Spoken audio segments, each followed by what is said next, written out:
শুভ সকাল বন্ধুরা। আজকে আমাদের আলোচনার বিষয় উড়ি আক্রমণ। মানে উড়ি আক্রমণ মিন্স উড়িতে যে অ্যাটাকটা হয়েছিল সেটা নিয়ে আজকে আমরা আলোচনা করব। এটার উপর একটা ছবিও আছে, হিন্দি ছবি, বাট ছবি আর রিয়েলিটি অনেকটা পার্থক্য আছে। তো আমরা আলোচনা করব, আমরা কি পার্থক্য আছে বা কি ফারাক আছে এইসব বলবো না, বাট আমরা পুরো ঘটনাটা বলবো। তো আপনারা বুঝতে পারবেন যে, আপনারা নিজেই বুঝতে পারবেন যে সিনেমার সাথে এটার কোথায় কোথায় পার্থক্য আছে।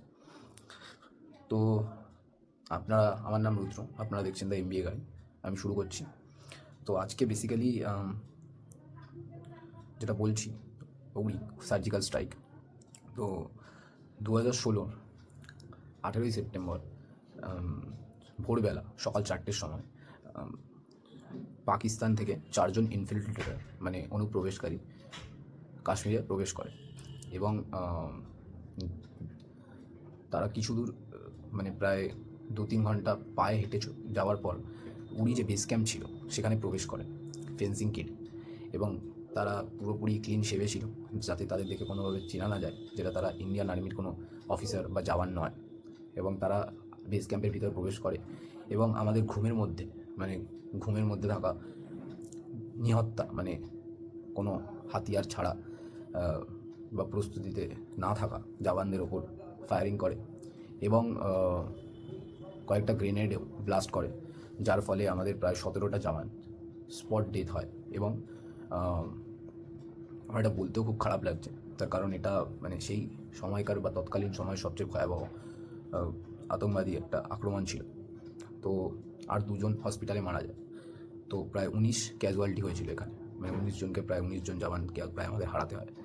তো এই যে একটা ভয়াবহ বা নির্মম বিষয় বা ঘটনা, এই আক্রমণটার ফলে কিন্তু আমাদের 19 জন বীর জওয়ানকে হারাতে হয়।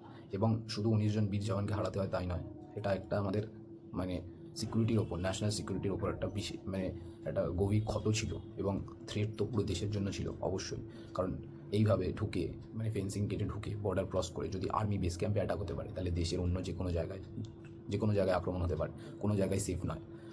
তো এই সব বিষয়গুলো দেখে আর যে 4জন মিলিটেন্ট এসেছিল তাদের কিন্তু ওই সময় তৎক্ষণাৎ ওখানেই ঢের করে দেওয়া হয়। বাকি যে ফোর্সেস ছিল তারা রিটালিয়েট করে এবং তাদেরকে তৎক্ষণাৎ ওখানেই ফিনিশ করে দেওয়া হয়।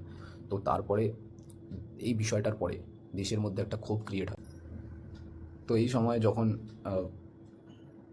সবাই মানে একটা শোকের ছায়ায় ছিল, তখন আমাদের দেশের যে অ্যাডমিনিস্ট্রেটিভ ডিপার্টমেন্ট আছে বা সেন্ট্রালে যে সরকার রয়েছে, তারা কিন্তু খুব কড়া পদক্ষেপ নেয়। এবং যিনি আমাদের প্রধানমন্ত্রী আছে নরেন্দ্র মোদী, উনি বারংবার আমাদের ন্যাশনাল সিকিউরিটি অ্যাডভাইজার অজিত ডোভালের সাথে একদিনে প্রায় 3-4বার মিটিং করেন।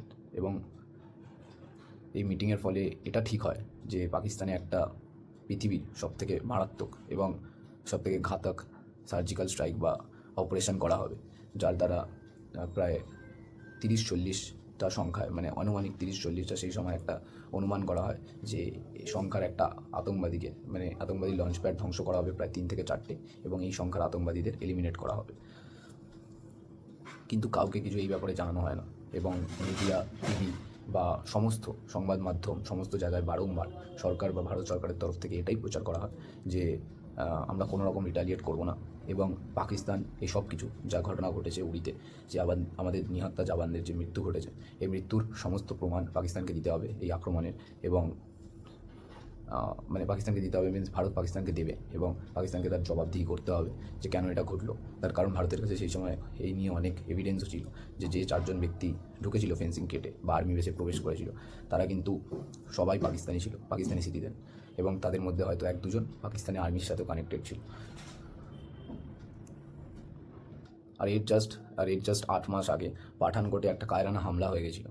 তো এই কারণেও ভারত সরকার ফুললি অ্যাক্টিভ ছিল এটার ব্যাপারে, যে রিটালিয়েট আমাদেরকে করতেই হবে। যদি রিটালিয়েট আমরা না করি, তাহলে আমাদের যে লোক বা আমাদের যে জনতা, তাদের আমাদের ওপর যে বিশ্বাস আছে সেটা উঠে যাবে। তো এর ফলে এই পুরো ঘটনার পরেই জম্মু অ্যান্ড কাশ্মীরে সরি, নর্দার্ন কমান্ডে একটা কল যায়, এবং নর্দার্ন কমান্ড থেকে মেজর ট্যাঙ্গোকে ডেকে পাঠানো হয়। মেজর ট্যাঙ্গো হচ্ছে সেই লোক যে এই পুরো অপারেশনটা, মানে উড়ি সার্জিক্যাল স্ট্রাইকটা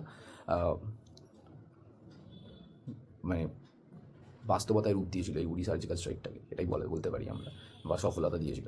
সেই ব্যক্তিকে সিয়াচিন থেকে ডেকে পাঠানো হয় দিল্লিতে।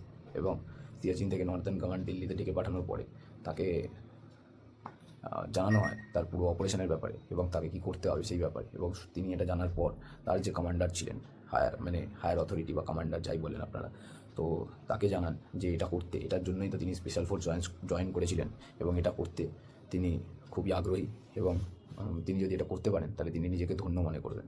তো এরপরে সমস্ত প্ল্যানিং হয় 26 তারিখ অবধি, এবং 26 তারিখ ফুল কনফার্মেশন পাওয়া যায় যে তারা এই অ্যাটাকটা করছে।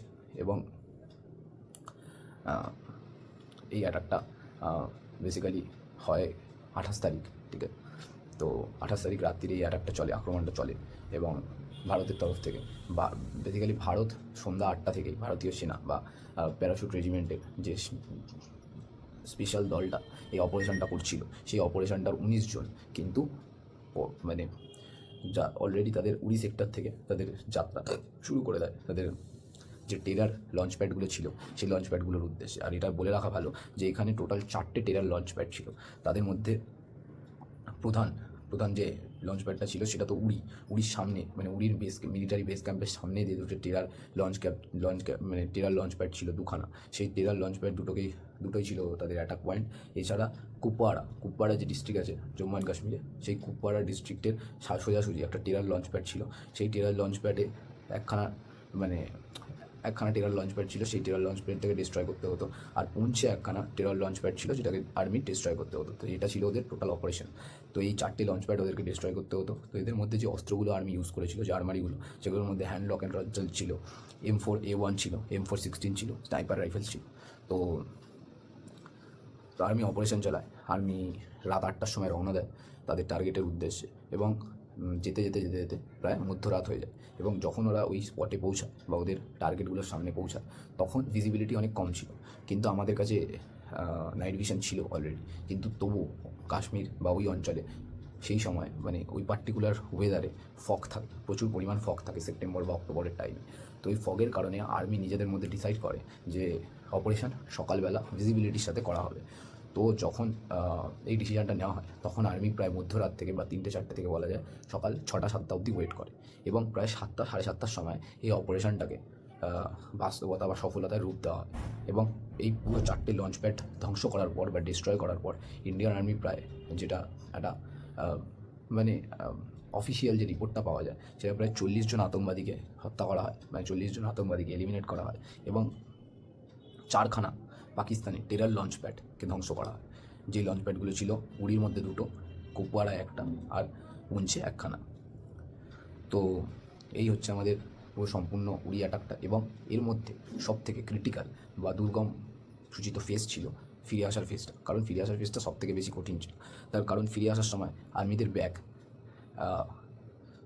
মানে যে শত্রুপক্ষ তাকে ফেস করছিল। তো যদি কোনো মানুষের ব্যাক আপনার শত্রুপক্ষকে ফেস করে, তাহলে ব্যাক কিন্তু কিছুই করতে পারে না, কারণ তার চোখ নেই, সে দেখতেও পায় না, ঠিক আছে। আপনি জাস্ট পালাতে চান, আর সে জাস্ট ওটাকে রেজিস্ট করতে চায়, ঠিক আছে, বা ডিফেন্ড করে, ঠিক আছে। বাট এটা খুব টাফেস্ট পার্ট, কারণ অলরেডি সেই সময়ের মধ্যে এই অ্যাটাকগুলো হওয়ার পরে যে কটা ওই বর্ডার এরিয়া, যে কটা পাকিস্তানি ক্যাম্প ছিল, মানে army camp, normal army camp ছিল, তারা কিন্তু সবাই অ্যাক্টিভ হয়ে গেছিল। অ্যাক্টিভ হয়ে যাওয়ার পরে একটা প্রচুর মানে খুব কড়া রিটালিয়েশন আসছিল ওই ক্যাম্পগুলো থেকে। তো ওই রিটালিয়েশনগুলোকেও রেজিস্ট করতে হচ্ছিল, দিয়ে ওখান থেকে পালাতে হচ্ছিল। তো এটার মধ্যে আমাদের একজন আর্মি, যেটা হয় আইডি বেছানো ছিল পাকিস্তান আর্মির তরফ থেকে, সেই আইডি ব্লাস্ট করে একজন আমাদের ইন্ডিয়ান আর্মি প্যারাইসেফের জওয়ান উনি আহত হন। কিন্তু বাকিরা কেউ কোনো আহত হয়নি, আর নিহতের তো কোনো সংখ্যাই নেই। আর সবথেকে বড় কথা, মানে সত্যি কথা বলতে কোনো ক্যাজুয়ালিটি ছিল না। যিনি আহত হন তিনিও কয়েকদিনের ট্রিটমেন্টের পরে সুস্থ হয়ে যান এবং আবার পরে ডিউটি জয়েন করেন। তো খুব বলা যায় খুব সাফল্যমণ্ডিত একটা অপারেশন ছিল, যে অপারেশনটা পৃথিবীর মধ্যে প্রথমবার ভারতীয় সেনা করেছিল। এবং এই ধরনের অপারেশন এর আগে অনেক দেশ করার অনেকবার চেষ্টা করেছিল। ওসামা বিন লাদেনকেও মারার সময় এরকম ধরনেরই অপারেশন করা হয়েছিল, কিন্তু এটা আর ওটার মধ্যে ডিফারেন্স এটাই ছিল যে এটা টেরারের এগেনস্ট করা হয়েছিল।